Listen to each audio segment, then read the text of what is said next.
What is going on, good people of the world? Got Caleb with Proficiency Plus painting, Floridian friend, and steward of the word, man. Love that. Love that. What's up, man? Not much, man. Having a great day so far. How about Good. yourself? Yeah, man. Great day. Great day. Just actually, man, I had a job interview scheduled for someone today at 9 o'clock, and they just texted me at 10:30 telling me they didn't, they had something going on, and they want to reschedule. And it's like, even though we need someone right now, Caleb, you got to have the standard, man.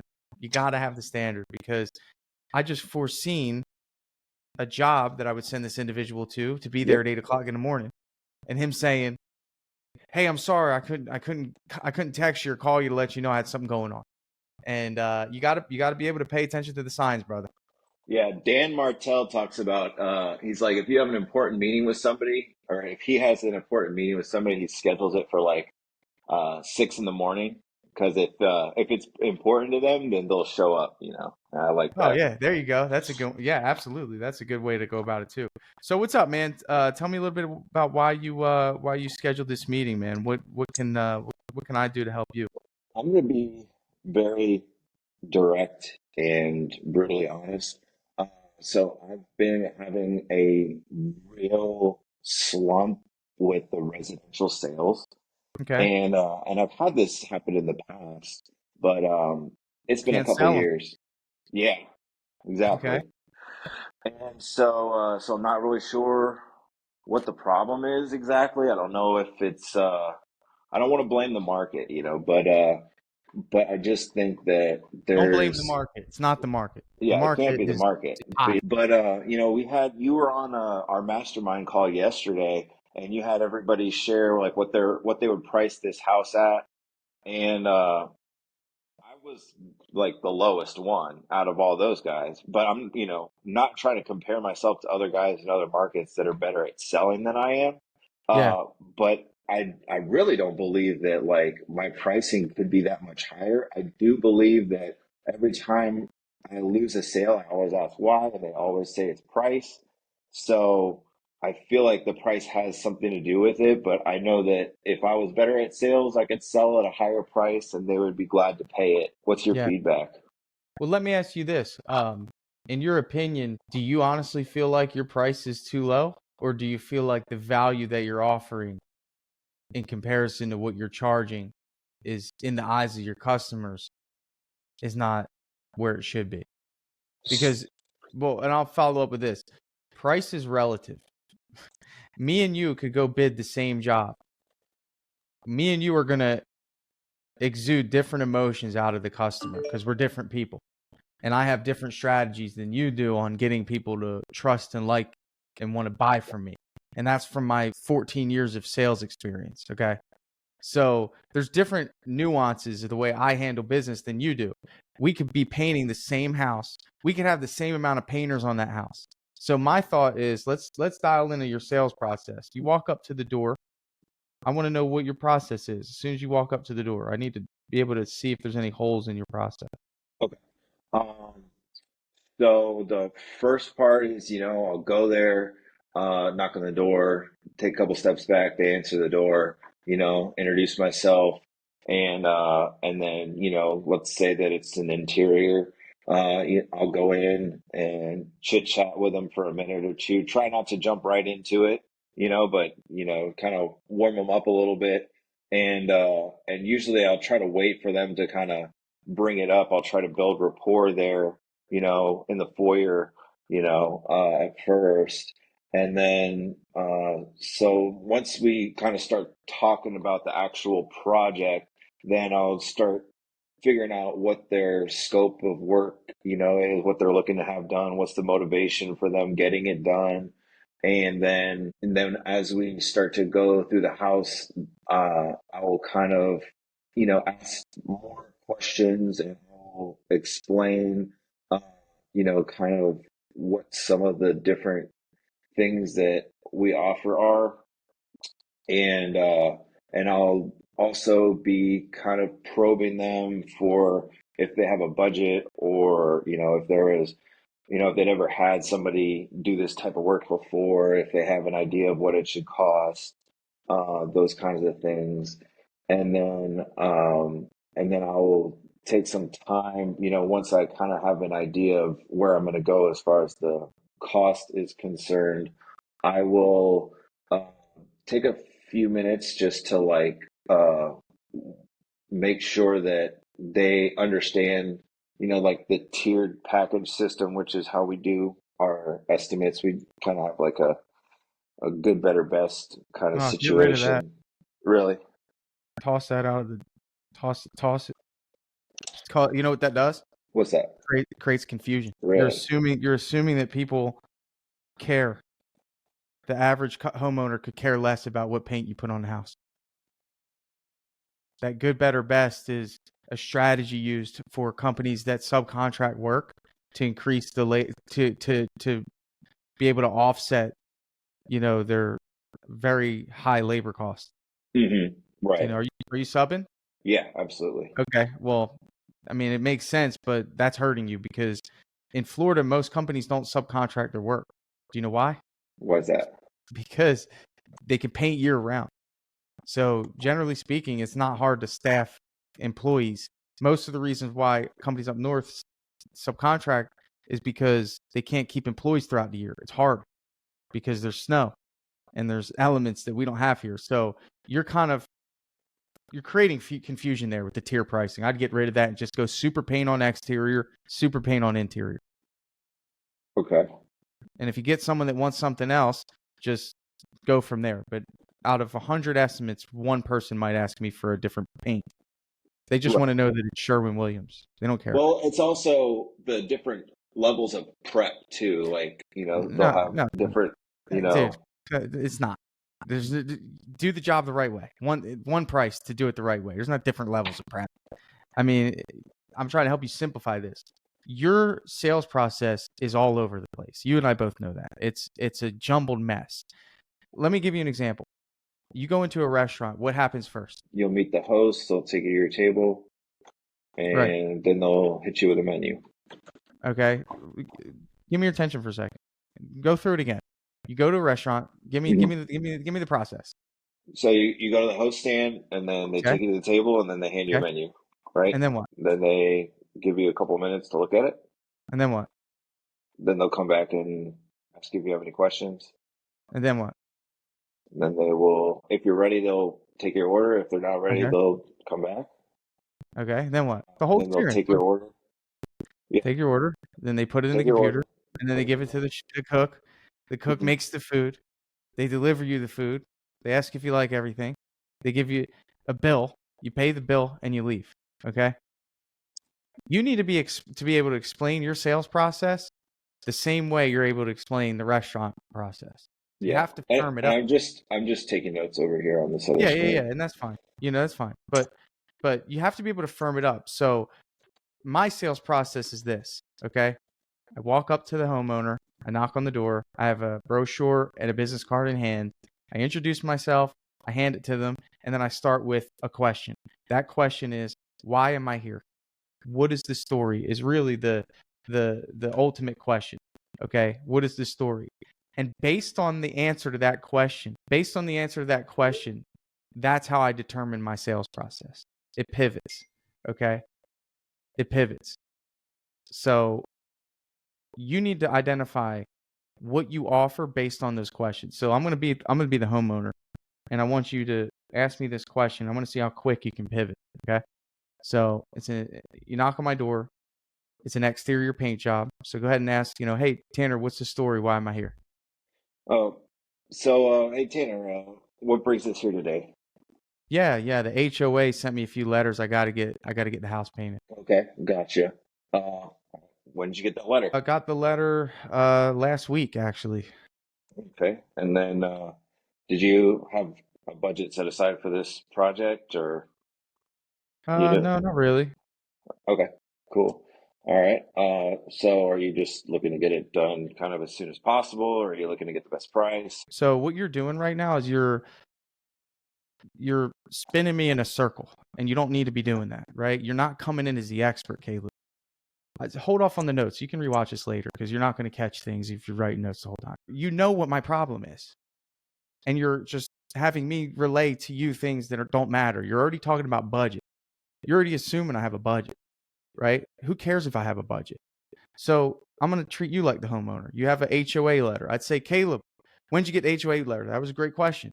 Oh, I got it last week. Okay, here's the deal. This is usually how we handle customers that get HOA letters. Right now, I'm about 4 weeks out.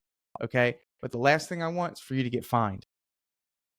So what I'm going to do is, if you decide to go with me, we'll go ahead and get a contract signed if you like everything that you see today, and I present you with a price.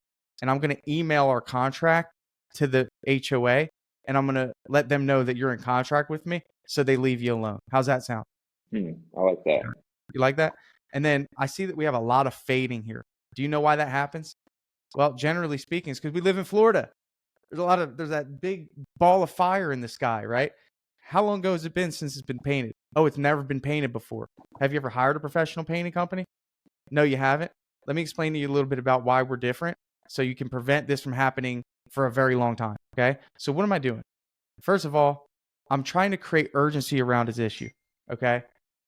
I'm trying to create urgency around his issue. He already knows it's urgent, but I want to provide value in a way that's different than just, I got to paint. Now, let me ask you this. On a scale of 1 to 10, how much before this happened do you think this individual values paying someone to come paint his house? Not very much, most Not likely. very much, right? So this is different than a customer, Caleb, that has a high value of painting contractors who, in other words, gets their house painted every 4 years, so it's upkept, right? Right. These are two totally different conversations. Would you agree? Oh, for sure. Right. So you need to have a different process for each of these individuals, and you can only do that when you categorize them. Does that make sense? Yeah, that makes sense. Right. You have to categorize who you're talking to and then provide unique value to that person, right? You can't just have the same cookie cutter strategy. Like the restaurant, you should be able to have 6 or 7 of those strategies based on the experience, right? So instead of the restaurant host saying, hey, where would you, hey, come on back and let's have a seat, the restaurant host should really say, what's the occasion, right? Mm-hmm. Wouldn't that be a better question to ask instead of how many people are in your party, right? What's the occasion? Why are you here? Oh, just out celebrating a birthday. Good. She relays the message to the server. The server piggybacks on top of the message. And what happens? The server gets a higher what? Tip, because they're creating more of a experience relating to that customer's, motivation, right? So it's the same thing with what we do. You have to look at it like this. So the HOA guy obviously doesn't value painting. So are we going to spend time talking about painting? Or are we going to spend time talking about how we can prevent that individual from having to paint again? Because he hates it. He probably doesn't care. But if there's value there and we say, hey, I have a really great product. It's called Duration. And the good news about this product is, first of all, it comes with a lifetime warranty. How's that sound? Good, right? And next thing is that we guarantee our work for at least 7 years. So if anything happens within 7 years, our team is going to come back and we'll take care of it. No charge to you. If anything happens to the paint, Sherwin-Williams will reimburse you the cost to have your house painted and we'll include all the paint for that project. Okay. So what we want to do is make sure this doesn't happen again. But more importantly, I don't want you to get a fine. So this is typically how we handle these scenarios, right? So that's just one example, Caleb. Does that kind of help you see some of the holes in your process versus what I just outlined for you? Yeah. Yeah. I think definitely simplifying it needs to happen. So you don't ask any questions about budget or anything like that. So is that more or less how you conduct Where'd your you learn sales that? process? From just sales trainings, So if you're a homeowner and you reach out to somebody for a job, let's assume you have money. Let's just put that in perspective. Let's just say you got a lot of money and you have luxury and time on your side, okay? And you get some kid that comes over and he comes over and one of the first things he asks you is, do you have a budget for this project? Budget. What is your budget? That's a pre-qualification metric that's used by salespeople that don't know how to provide value. Okay. Sales is not about you. It's about them. Let them arrive to the conclusion. You already thinking, do you have a budget? Is that you're putting yourself in a position to be a budget painting contractor. Okay. You have to exude that your money. Everything that you do should make a customer feel like they're getting a luxury experience, like a 5-star hotel. Hmm. Do you think that at a 5-star hotel, like anyone there cares about budget? No, they want the experience.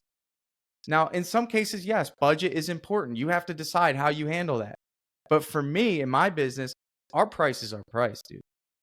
And people pay it or they don't. And if we really need work, then we'll discount it. Hmm. But we have to have some leverage in order to be able to do that. It's important for you to gather information of timeline.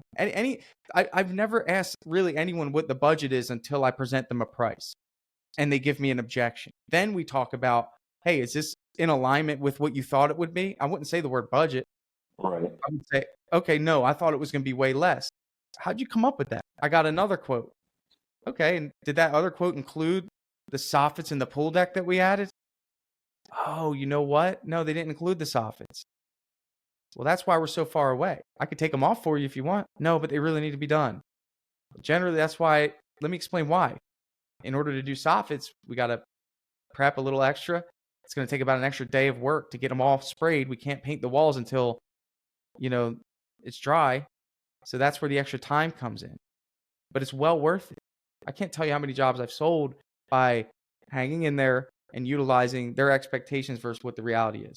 So I don't want to deviate too much, man, but I just want to say that your sales process needs to be a process and you have to identify the different types of customers you run into. So I want to ask you, kind of test your knowledge on this.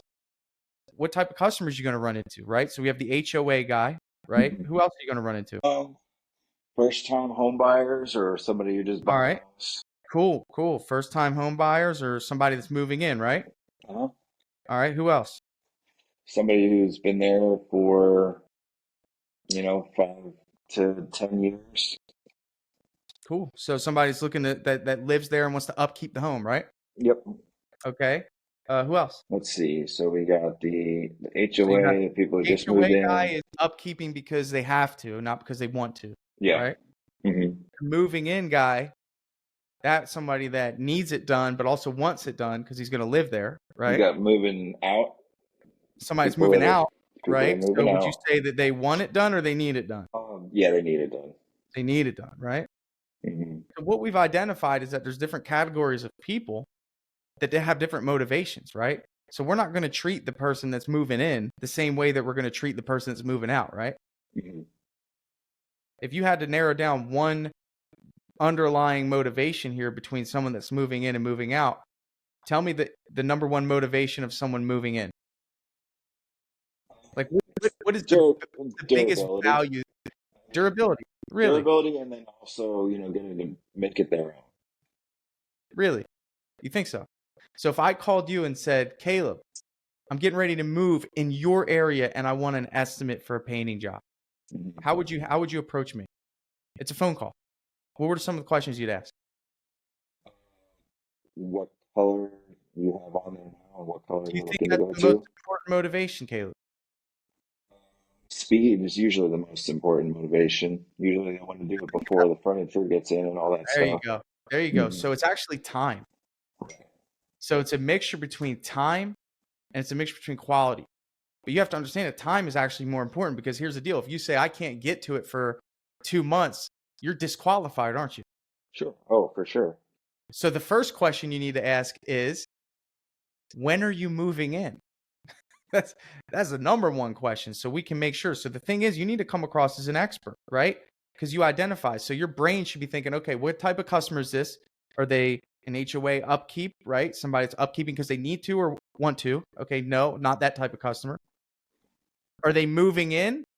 Yes. Okay, got it. How can I provide value to that person? Time frame. That's number one. Because you'll disqualify yourself if you can't make it. So if it's time frame, cool. When are you moving in, Miss Jones? So she would say, we're closing in 30 days. So right there, you should be looking for miniature value adds throughout the entire exchange, right? So the first thing is, I want you to know that within 30 days, I can get this job done, miss. This is before we even talk about painting. And what that does is it shows to her that I'm in control of the situation.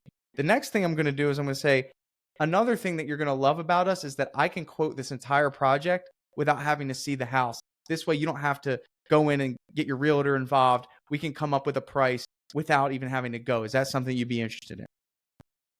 Couldn't you do that? Oh yeah, 100%. Right.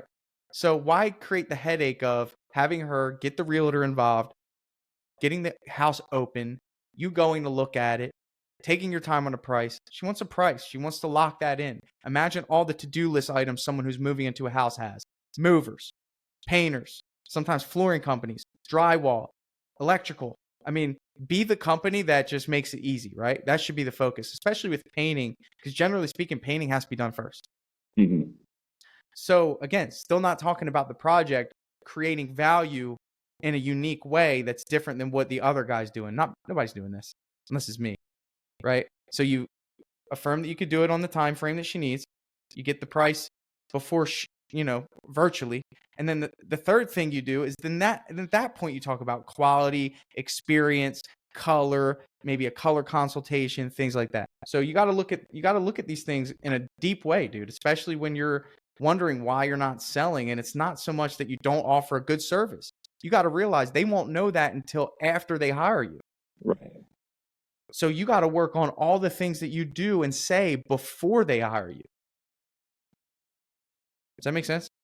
It does make sense. Any questions on that? No, yeah, I'm just trying to kind of digest it and think about maybe how I can change So let's it. start. When was your last estimate? Tuesday. Okay. Did you sell it? Tuesday. No. Okay. Tell me a little bit about. Full, uh, full interior repaint was a new. They just bought the house, Okay. and they're looking to move in like a month or so, and they basically had three estimates all scheduled on the same day. Like one was at 12, one was at 1, one was at 2. And so I think I was the first one and kind of You walked said through the it. full interior repaint, and they scheduled a few estimates as empty house. I assume they just moved in, right? Yeah, yeah. They haven't moved in. They just bought the house. They closed on the house on like Monday, and then we go in on Tuesday for the estimate. Um, you know, walked through the house with them, did the whole, take photos, upload everything into Drip Jobs, put together the proposal, walked them through our different package offerings, saw which one they were looking to go with, and presented it to her. And then she said it was, about what they thought it was going to cost. And then the next guy showed up right there when I was going to close it, or, going to try to close it anyway. So I had to leave. Okay. And then have you followed up since? And what did Yep. that follow up? What transpired? I've been calling, texting, emailing. Nothing, right? Haven't heard anything back. Think about this for a second. Did you do anything that made you memorable out of all that chaos that was going on? Be Um, honest. I mean, this is part of the coaching and training is for you to audit yourself because from the sound of it, bro, I mean, you didn't really bring it. And you got to understand, man, like we can't have the attitude of like people need us more than we need them yet. You could get to that point, but you're not there. You need to hustle for these jobs and you need to make it seem like it would be crazy for them not to hire you because you just offer so much value. Value is the most important word of your entire sales process. And until you fully understand and embody that word of value, you won't win.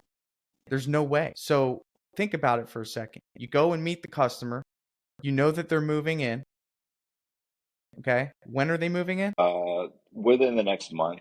They weren't in a Okay. hurry to move, but Got they it. wanted to get Okay. everything done. And when you presented the price, did you give them a firm start date of when you'd be able to get it done? I told them that we would be able to start the following Monday, which would be, Okay. next week. Okay. You'd be able to start next week, which would be this Monday coming up. Mm-hmm. Okay. And what would you say was most important to this customer? Definitely the speed. I mean, Okay. they're like, we want to get somebody in there, Right. tomorrow. I was like, hey, look, I'll send some guys over to prep tomorrow. Like, if we can, come together on a price here. Okay. And what about colors? Have they chosen colors? No, Okay. they already And have how a color. Mother-in-law or something was like interior designer, and she was going to come on Friday to help pick out the Okay. Do you have any value around that in your business right now? colors. Yeah, so, I mean, we offer a color consultation, With so it would just be with me. yeah.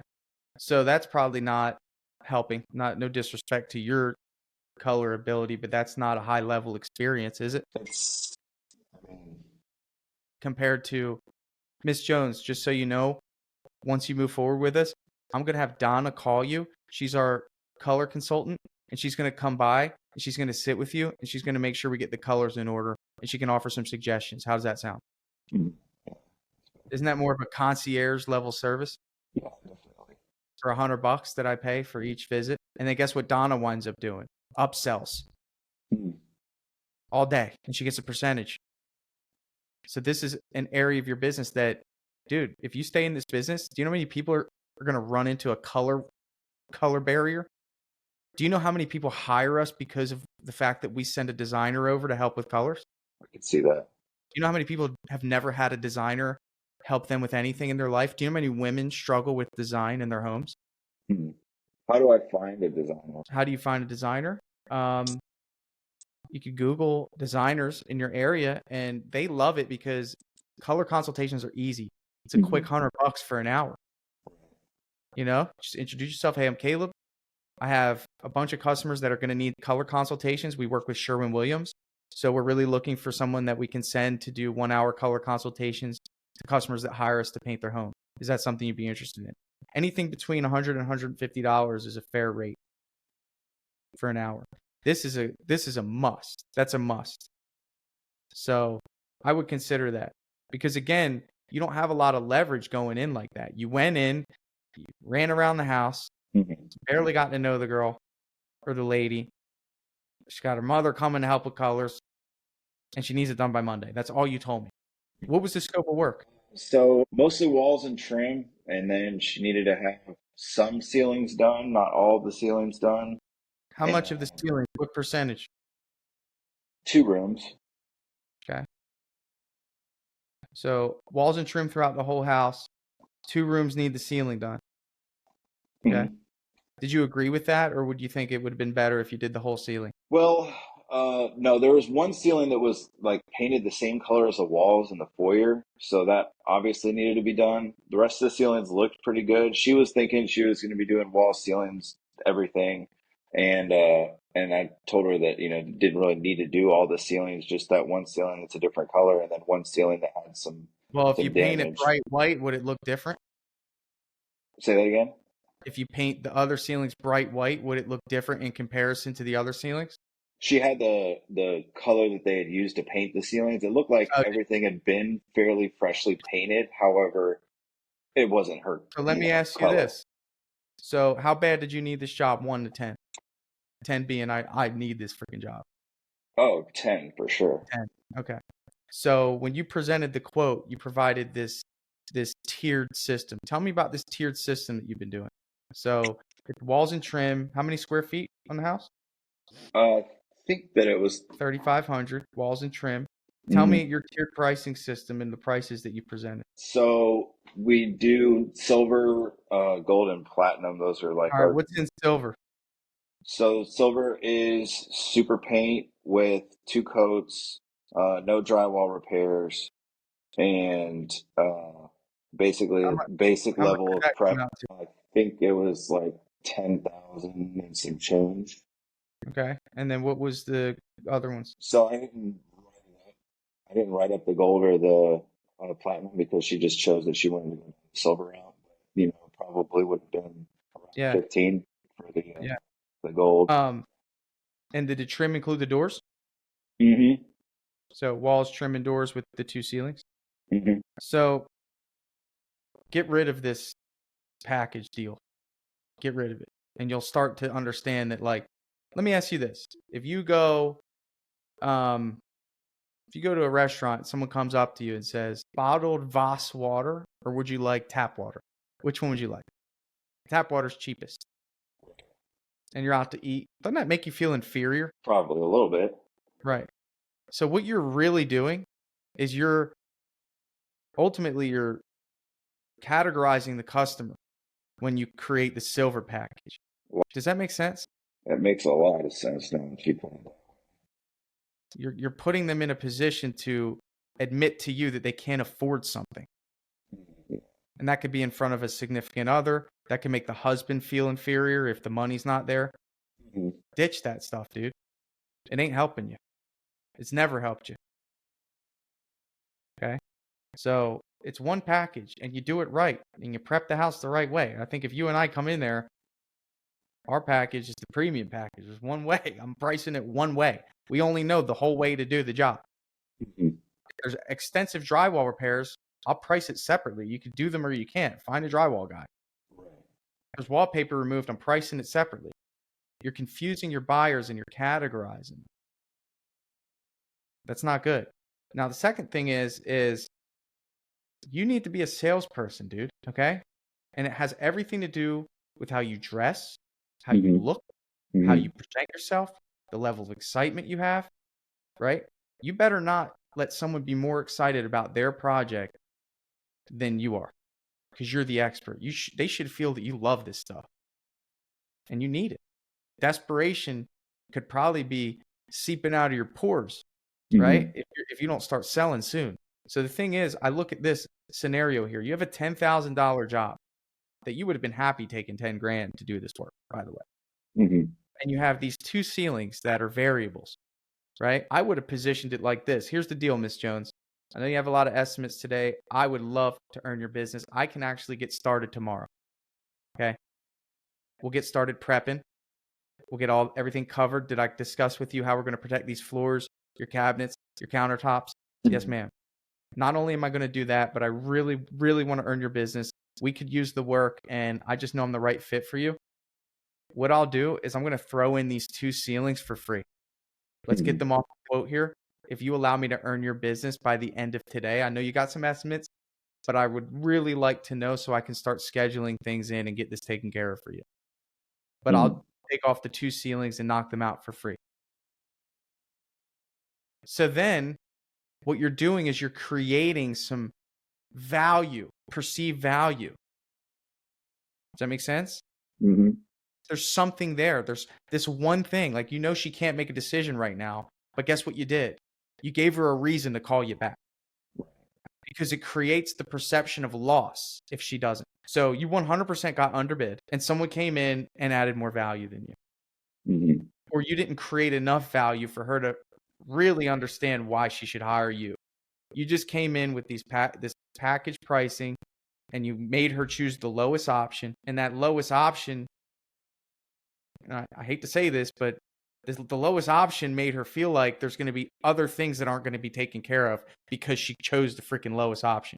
That makes a lot of sense. So why would I choose that if the other guy says, yeah, I'll take care of those drywall repairs? You're shooting yourself in the foot. So sales is hard, bro. But don't make it harder than it needs to be for your customer to make a decision. So don't do your package pricing. That's for the big leagues, bro.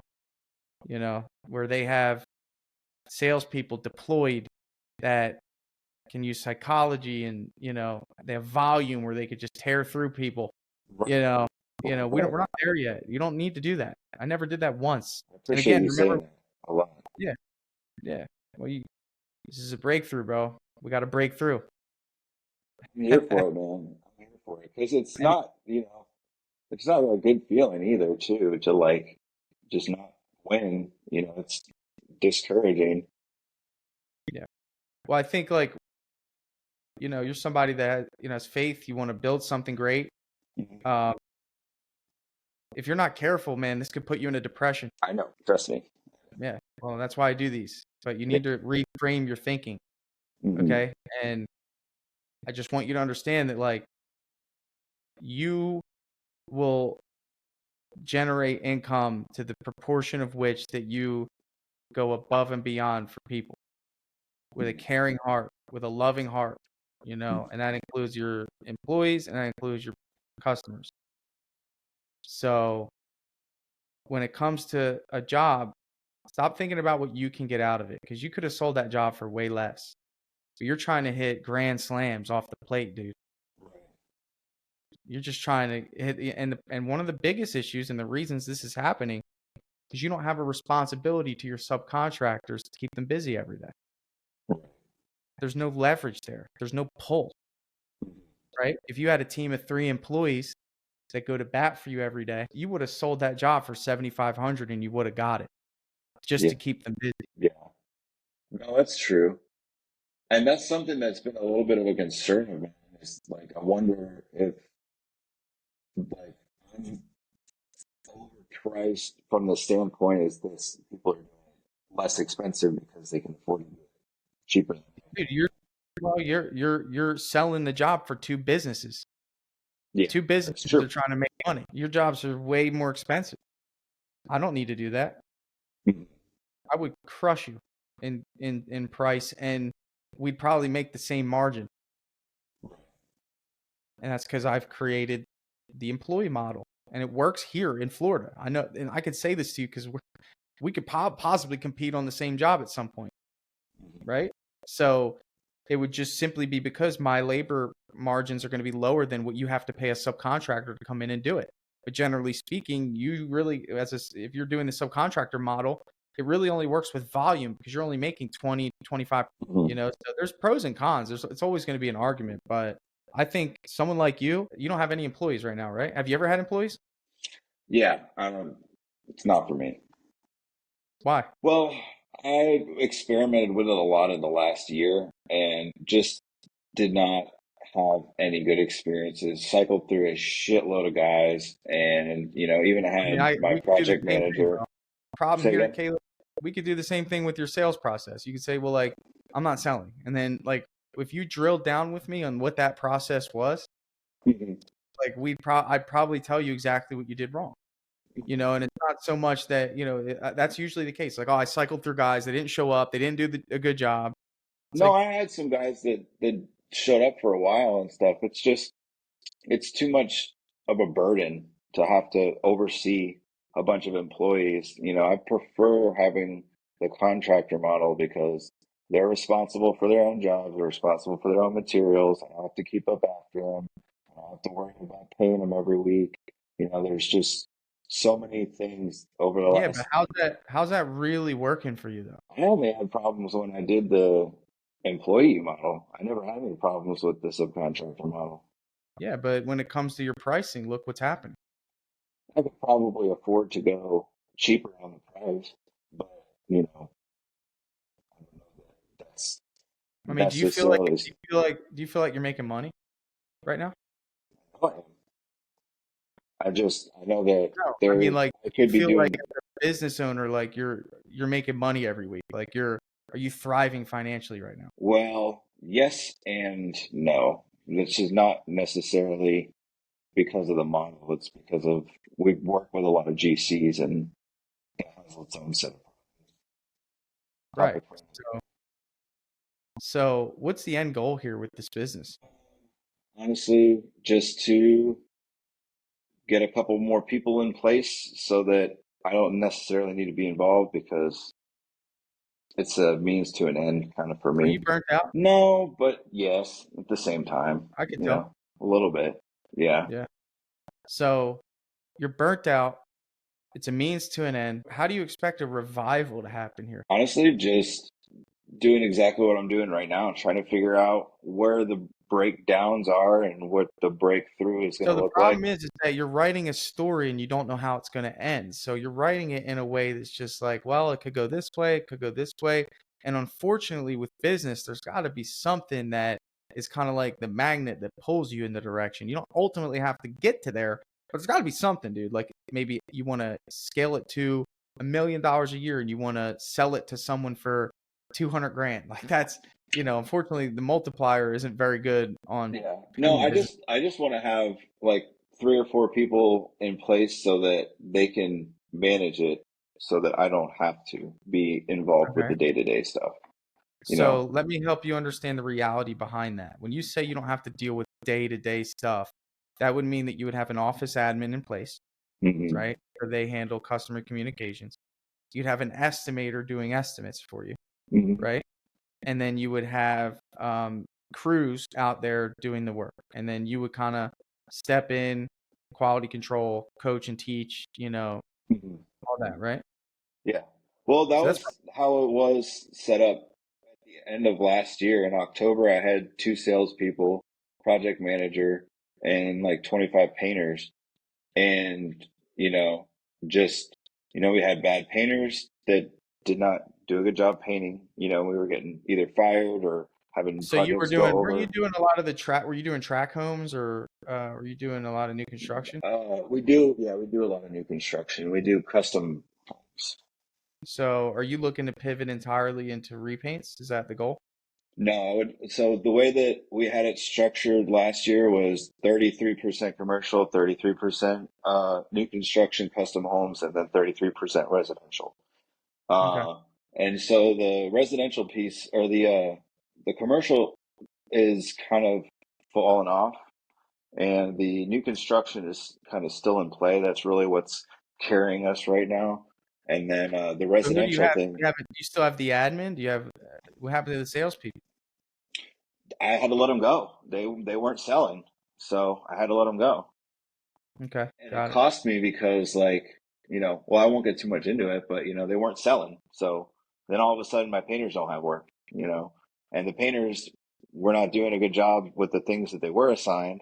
And the guy that was managing them was burned out and, had too many guys reporting to him, too many projects spread out over too big of a territory. So, he wasn't able to manage that effectively. And then, I was just trying to hold everything together, and I had no idea what the fuck I was doing. Excuse my French. Yeah, I got you. Well, I mean, look, I think that, you have the right vision. I think you could create something special, man. I think you are a good leader.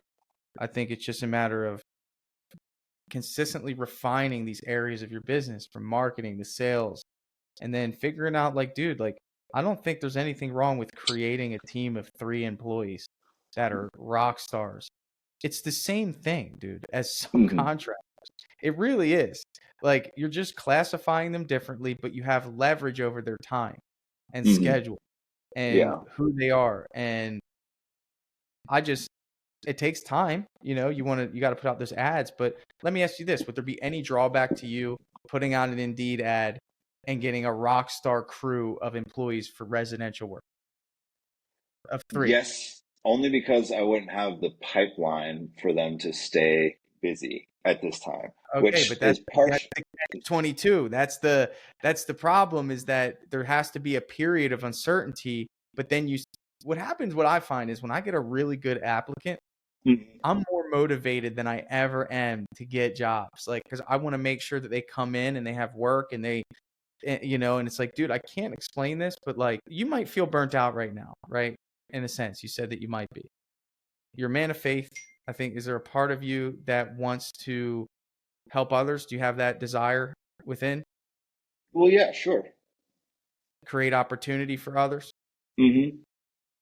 Is there anything that you went through in your past that you want to help others because of? Like, do you have anything deep that you went through that gives you the feeling that, hey man, I want to impact, I want to do something big? Probably. I mean, thing super specific. I used to have a drug problem. That's Okay. something I definitely want to help a lot of people with. Love that. But Okay. I have And a you turned men's your group, life and that's around, kind of right? geared towards that. Of So you course. turned your life around. Okay. And did someone give you an opportunity that helped with that in some way, shape, or form? Um, my wife, I guess. I don't know. Okay. Yeah. All right. So don't you think that there's room in the marketplace, right, where we create an environment for individuals that have overcome a drug addiction that need a good place to work with someone that has also overcome a drug addiction? Don't you think that like you have the ability to open the door for somebody like that? There's potential. There's potential, but There's potential.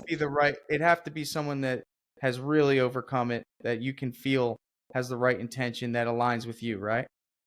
That shit's Well, let me make this clear. sneaky. Someone's got to take a leap on these individuals, and there's a lot of them Mhm. Well, that need especially in the industry. But in our well, there's only so many things that they can come in and do and make decent money, right? And what if that's a nudge on your heart to create and you have this blockade of nah, I can't let any W2 employees come in. I don't want to do it. I don't want to grow. What if what if that builds the fire in you to create some momentum, and you get people that really go to bat for you because you're looking out for them. Dude, there's no better feeling than having a Christmas party in your painting business when you have 15 people that you brought into your world that are buying houses now, that have the vehicle they want, that are happy, that are thriving, that love the opportunity, love the culture, that moved up in the company to be a crew leader, a manager. I can't explain it, but this is what drives me, because I can't imagine having a business where it's just a subcontractor relationship where they're in it for themselves. You like Dan Martell, one thing that he says is, I want their heart, not just their hands. Right. You know what I'm saying?